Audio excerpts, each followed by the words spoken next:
Hello everyone, class 7th. Today we are going to read chapter number 3 and our topic is the changing earth. तो पहले थोड़ा सा हम लोग इस टॉपिक को समझ लेते हैं। तो चेंजिंग अर्थ का मतलब यहाँ पर क्या है? चेंजिंग अर्थ मतलब है बदलती हुई दुनिया। जैसा आप इस समय दुनिया को देख रहे हैं कि यहाँ पर हमारे अलग अलग कॉन्टिनेंट्स हैं, अलग अलग ओशियंस हैं। ये जो आज कंडीशन है वर्ल्ड की, ये किस तरह से हुई? क्या हमेशा से ऐसे ही था पृथ्वी पर? क्या हमेशा से ये सारे कॉन्टिनेंट्स थे? Asia, Africa, Europe, north America, south America, क्या ये हमेशा से थे?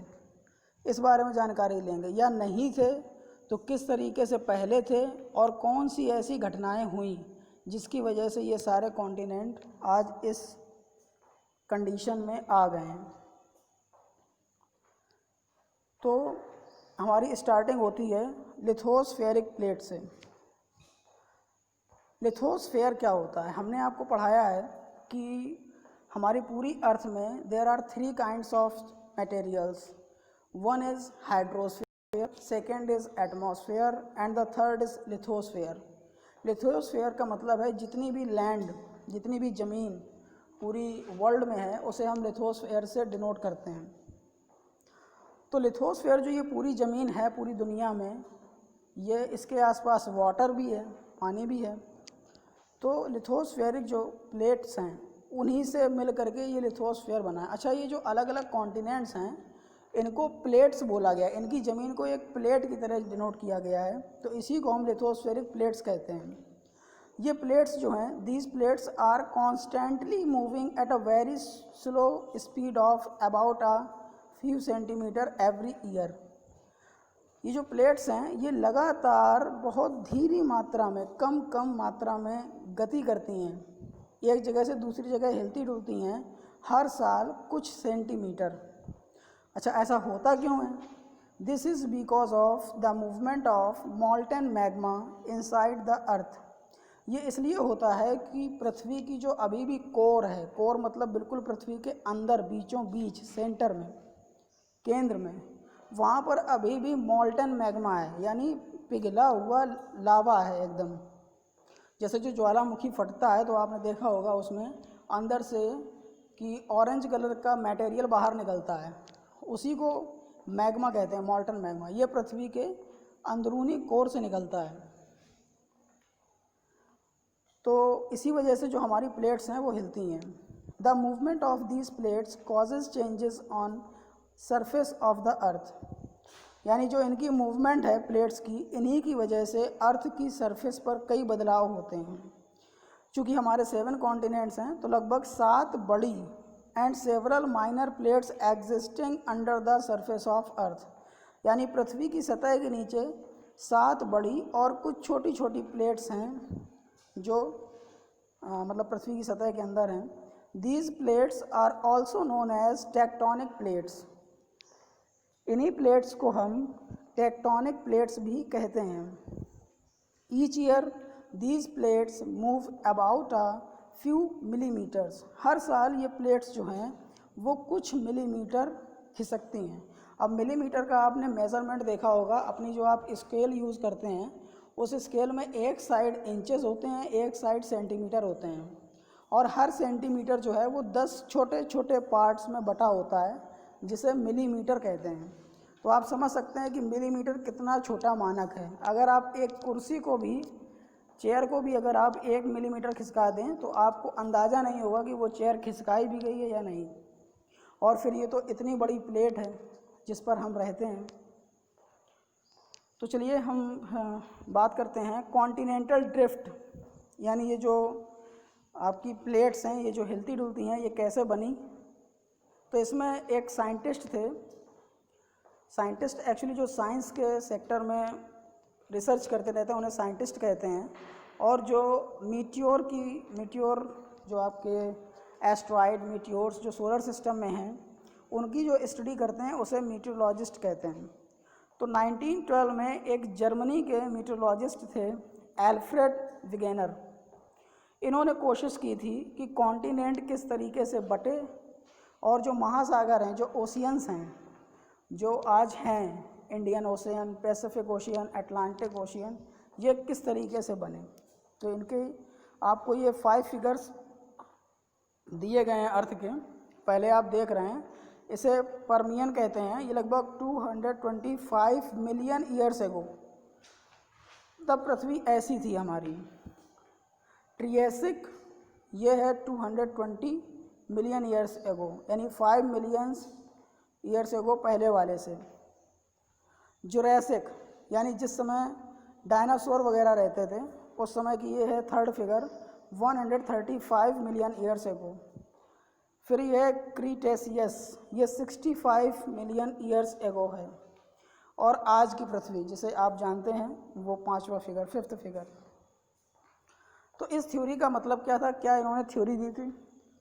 थ्योरी होता क्या है, पहले हम थ्योरी शब्द को समझते हैं। थ्योरी का मतलब होता है सिद्धांत।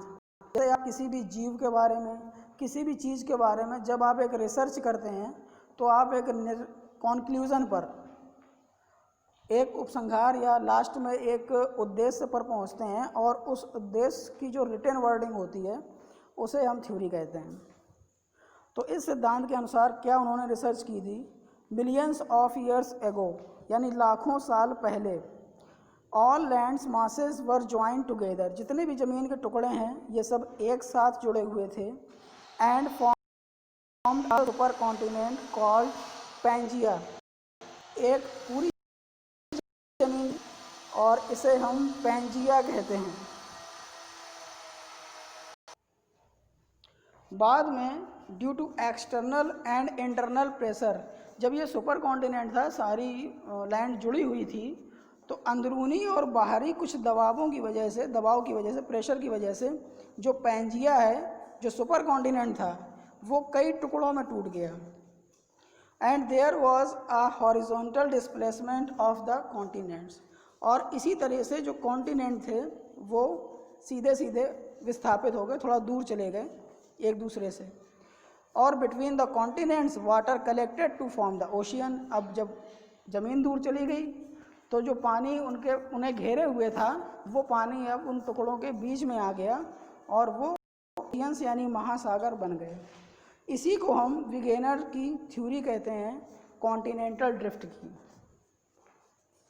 वी कैन क्लियरली सी, हम ये साफ तौर पर देख सकते हैं, that the shape of west, अगर हम पश्चिम की तरफ देखें, अफ्रीका का जो पश्चिमी तट है, तो the east coast of South America, और साउथ अमेरिका का कोस्ट देखें, जैसे मैं आपको दिखाऊं, इसमें देखिए ये अफ्रीका, ये कॉन्टिनेंट है, और साउथ अमेरिका, ये ऐसा लगेगा जैसा पहले आपस में जुड़े हुए थे। तो इस तरीके से द टू होल्ड, ऐसा लगा कि उनके सिद्धांत में कुछ वजन है, यानी उनके बात है, कुछ ना कुछ सही बात है।